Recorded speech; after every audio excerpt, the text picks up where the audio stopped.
Okay, Assalamualaikum and good morning to everyone. Okay, still about C. Okay, for the notes for the linear equation. Okay, question for C ni, write it back like this one. So here, the answers, the statement is more long from here. So I need you to correct it. Make sure it is in this kind of statement. Okay, this also lah. Okay,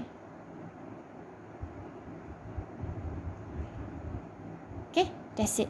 Okay, and now let's learn on the solution for the differential equation using the linear equation. So to solve this this equation using the linear equation, okay, we have step. Okay, this step you need to memorize. Okay, I will explain to you, but you need to memorize. Okay, so this is the general equation. So we need to compare it with the equation from the question. So this is the question. So I write it down here. So the coefficient for y is 1 kan. So tengok saya letak 1 lah. So from here, okay, px is the coefficient for y, which is 1. And then qx is x. Okay, after we declare px and qx, we need to integrate px. So px lah. So integrate px. Px is 1 kan. Integrate 1 is equals to x lah. X plus k. Okay, usually we will put k. Okay, anything, any variable can be. So here I name it as k. K ni constant lah. Usually at the end of answer for integration, we need to plus constant. So constant, you can name it anything. So I name it here is k. Okay, after we have solved for integration for px with respect to x, then we need to declare row. Okay, usually row ni mesti ada exponent lah. So apa yang dekat atas ni adalah from here, which we integrate px kan. So kita integrate px, kita dapat x plus k kan. So kita tulis sini exponent x plus k, sebab integrate px dapat x plus k kan daripada sini. So plus, okay, usually kalau plus memang darab lah kan, ek darab ex. Okay, kalau ex tolak k, okay, usually it will be ex over exponent k. So tolak ni akan jadi divide lah, bahagi. Okay, so once again, okay, for the general solution. Okay, general solution ni daripada sinilah kan. Okay, general solution ni, okay, kita just add up coefficient dia, letak row je. Every term ada 1, 2, 3 term ni, kita every term ni kita darab with row. Macam ni lah kita darab. So this one dy over dx kita darab row. Okay, this one pxy also we darab dengan row. This one qx pun kita darab row. Memang macam tu lah step dia. Okay, so row kita is exponent k, exponent x. So every row just write down exponent k, exponent x. Every row. Okay, so dekat sini kita nampak every terms, okay, ada exponent k, exponent k, exponent k. Therefore we can eliminate lah exponent k to make it more simple. Kita nak make equation tu more simple so that we can get y tu senang lah. Okay, so when we eliminate k, okay, eliminate k, okay, dia akan jadi macam ni lah. Bila kita eliminate exponent k for every term here, dia akan jadi bentuk macam ni lah kan. So lepas dapat macam ni, what we must do is we must differentiate row y. Okay, row y. So tadi kita dah eliminate exponent k kan, sebab dah tinggal macam ni. So row y kita adalah row kita yang adalah exponent x. Row kita adalah exponent x.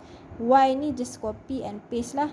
Okay, tadi kan patutnya row kita exponent k, exponent x, tapi kita kan eliminate exponent k sebab kita nak make sure that the equation can be simple as possible lah kan. So di sini dah kita eliminate exponent K. So rho hanyalah tinggal exponent X. So Y ni just copy paste. So X, exponent X ni pun copy paste. So dapatlah in this kind of form.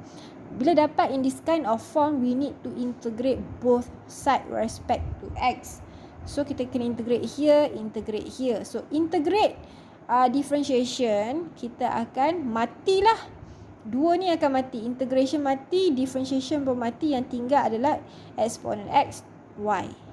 So kalau kita nak integrate X, kalau kita nak integrate X, exponent X, apa jadi?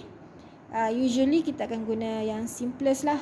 So saya suka guna tabula. Since that this equation can use tabula, since that tabula ni, kalau nak guna tabula, we must make sure one of this variable when we differentiate, one of this variable when we differentiate, we can get 0. From these variables, we can see that X, when we differentiate X, we can get 0. So kita boleh guna tabula method. So from tabula method, we got this answer lah. So we write it down back, since that we solve this one, right? We solve this one, we get this one, right? So we just write it down back as exponent XY ni, we write it down back, so equals to this answer lah. So dapat bentuk this kind of form. Okay, since that we need to make Y stand alone, so that apabila kita dah dapat Y stand alone, then we can say that this is the general solution lah, using the linear equation. So nak stand alone kan Y, we need to eliminate exponent X. So nak eliminate exponent X, kita kena darab dengan 1 over exponent X. So tengok, kalau kita darab exponent X ni, exponent XY ni darab dengan 1 over exponent X, exponent X akan matilah. So yang tinggal Y. Same goes here lah kan. For this first term at the right side, kita darab dengan 1 over exponent X. Exponent X kat sini akan matilah. Yang tinggal X. Same goes here lah. Exponent X darab dengan 1 over exponent X, akan eliminate lah. Yang tinggal negatif 1 lah kan. Sebab exponent X macam ni kan. So kita boleh eliminate kan. So tinggal 1 lah kan. So jangan lupa dia tanda negatif kat sini. So tulislah negatif.